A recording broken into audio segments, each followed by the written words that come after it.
How's my hair look? Do I look alright? Hi, I'm Rob with Mooncalf Press, and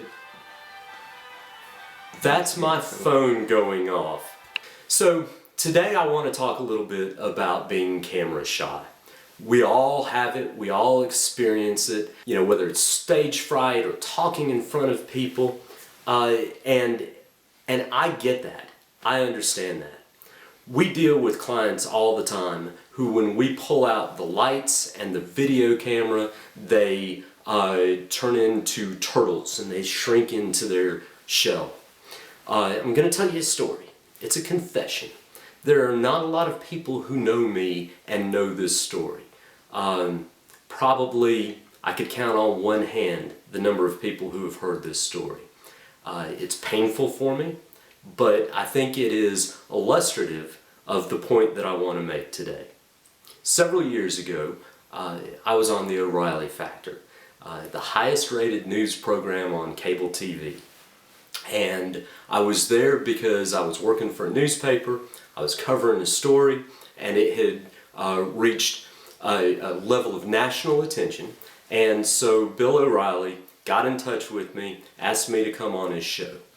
And I was terrified, because speaking in front of cameras, speaking in front of people, it's something that I'm not very good at, and it's not something that's comfortable or comes naturally to me. So I was terrified, but I wanted to do it because I thought that the story was important. And I agreed to go on the O'Reilly Factor, and I was in Atlanta, being broadcast by satellite. Bill O'Reilly was in New York.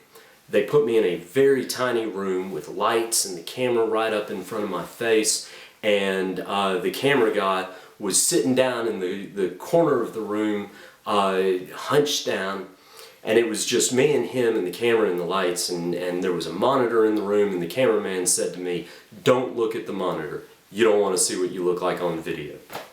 So they put an earphone in my ear, and there was the Smothers Brothers, of all people, being interviewed by Bill O'Reilly. The Smothers Brothers were on right before I was. And I got to listen to a little bit of that interview, and then they went to commercial break. And at that point, O'Reilly came into my ear, and he said, "You know, Mr. Peecher, I appreciate you coming on the show. We're going to talk. I want you to feel comfortable. It's just you and me talking in your living room."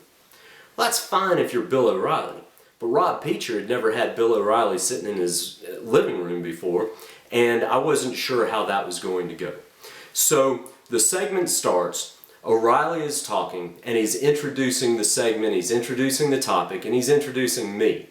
And he is talking about a couple of people that are involved in the story that we're there to talk about, but not the main person. And he's mentioning these other people, and then he says to me, "So Mr. Peecher, tell me what this guy did." His question, the way he asked it, completely threw me. I had absolutely no idea whether he was asking about these other people or if he was asking about the main person. And I froze. And I tried to process the question he had asked and figure out who he was asking about and how to answer the question. And then I realized that on national television I had frozen, and my mouth was hanging open, and I'm pretty sure beads of sweat were starting to come up, and it was terrifying. Thankfully, it was being recorded, and it wasn't going out live. And I looked down at the cameraman, and I said, with the camera running, I said, "Can we start that over again?" And to my absolute horror, the cameraman waved his hand and said, "No, we cannot start that over again."